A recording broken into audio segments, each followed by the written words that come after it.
Development గురించి చర్చిస్తాం.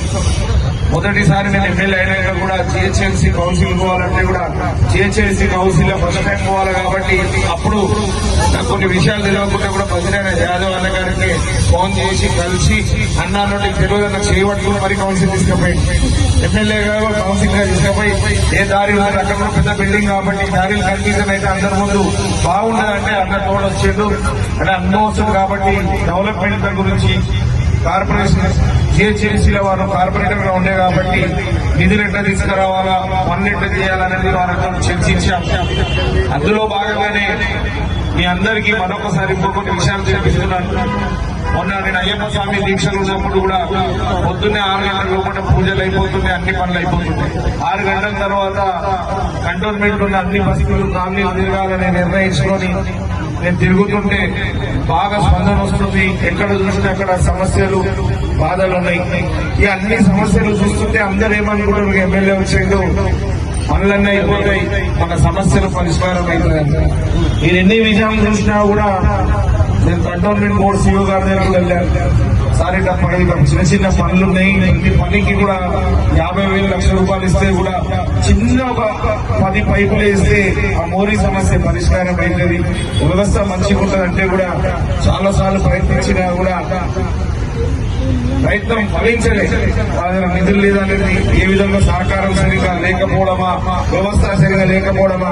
విక్షపతన్న బాబాసాహెబ్ అంబేద్కర్ మన రాజ్యాంగంలో ప్రతి 5 సంవత్సరాలకి ఎలక్షన్ రావాలి, ఎలక్షన్ వస్తే పోటీ చేసిన ఎవరైనా భయపడతారు. ఎందుకంటే 5 సంవత్సరాల తర్వాత మళ్ళీ ఓటు అడగడానికి వెళ్ళాలి.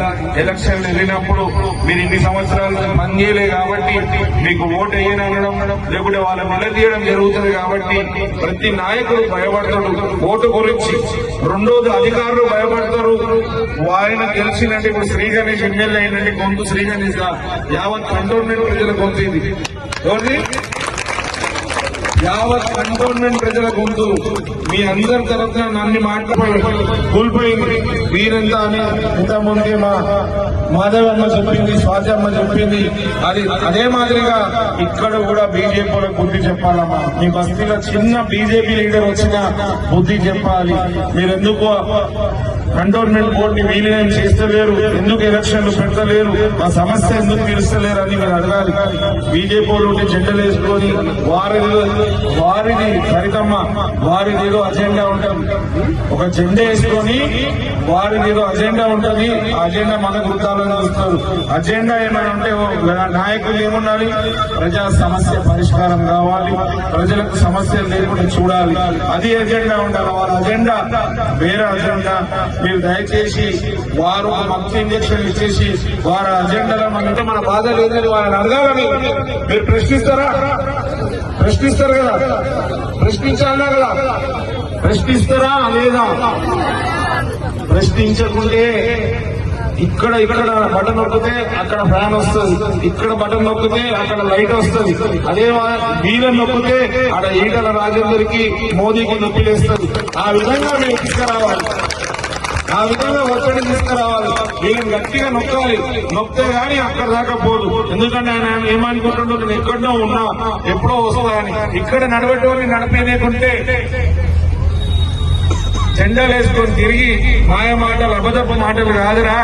ఇన్ని రోజులైనా ఈ రాజరిక వ్యవస్థ ఏంది? ఇదేమన్నా దేశంలో రాజుల పాలన, ఇది ప్రజాస్వామ్యమా?